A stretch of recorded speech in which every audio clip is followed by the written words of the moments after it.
الحمدللہ نحمدہ ونصلی علی رسولہ الکریم رب اشرح لی صدری ویسر لی امری واحلل عقدۃ من لسانی یفقہوا قولی۔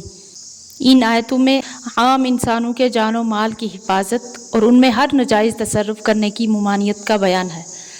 خواہ وہ انسان مرد ہو یا عورتیں، اور عزیز رشتہ دار ہوں یا غیر، یہاں تک کہ مسلم ہوں یا وہ غیر مسلم جن سے ترک جنگ کا کوئی معاہدہ ہو چکا ہو،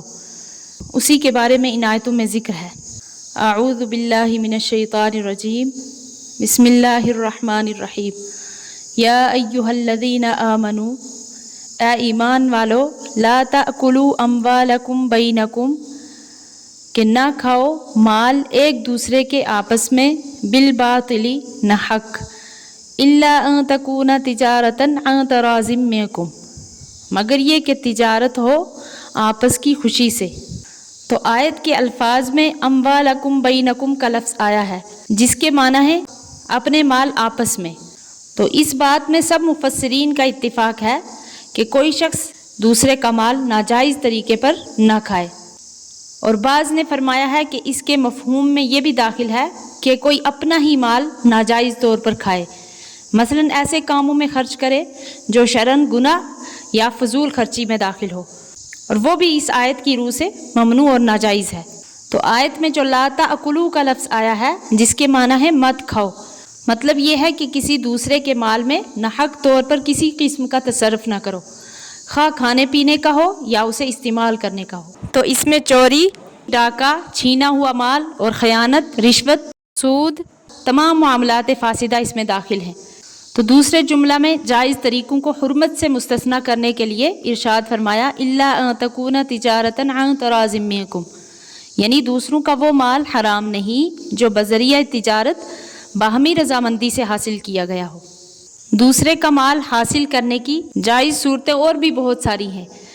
اس آیت میں صرف تجارت کے ذکر کرنے کی ایک وجہ یہ بھی ہے کہ کسب معاش کے ذرائع میں سے تجارت اور محنت سب سے افضل اور اطیب ذریعہ معاش ہے، جیسے کہ حدیث میں ہے، حضرت رافع بن خدیج رضی اللہ عنہ فرماتے ہیں کہ رسول اکرم صلی اللہ علیہ وسلم سے دریافت کیا گیا کہ کون سی کمائی حلال اور طیب ہے؟ آپ صلی اللہ علیہ وسلم نے فرمایا کہ عمل الرجل بیدہ وکل مبیع برور، یعنی انسان کے ہاتھ کی مزدوری اور ہر سچی بیع و شراء جس میں جھوٹ اور فریب نہ ہو۔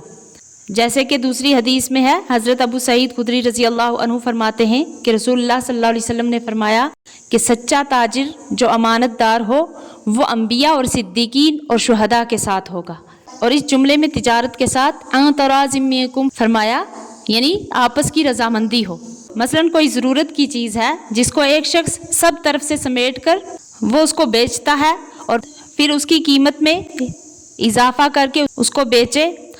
چونکہ بازار میں دوسری جگہ وہ چیز ملتی نہیں تو گاہک مجبور ہو کر اس کو خرید لے، تو اس صورت میں اگرچہ گاہک خود چل کر آتا ہے اور بظاہر رضامندی کے ساتھ خریدتا ہے، لیکن اس کی یہ رضامندی در حقیقت ایک مجبوری کے تحت ہے، اس لیے یہ بھی کالعدم ہے۔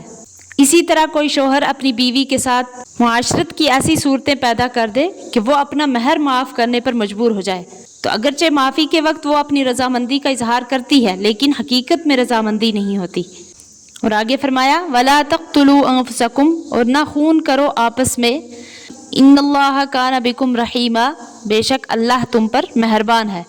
اس کے لفظی معنی یہ ہے کہ تم اپنے آپ کو قتل نہ کرو۔ اس میں سب مفسرین کا اتفاق ہے کہ اس میں خودکشی بھی داخل ہے، اور یہ بھی کہ ایک دوسرے کو ناحق قتل کرے۔